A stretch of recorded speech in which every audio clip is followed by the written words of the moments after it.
Wanaume tuheshimiane. Wanaume tunadharauliana sana, wanaume tunadharauliana sana. Unakuta mwanaume umetulia sasa, umekaa, unaenda unamfuata mke wa mtu, unamtongoza.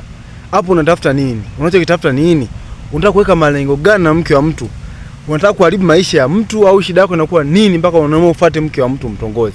Na unajua kabisa mke wa mtu na mume wake kabisa, unamjua kabisa huyu ni mke wa mtu.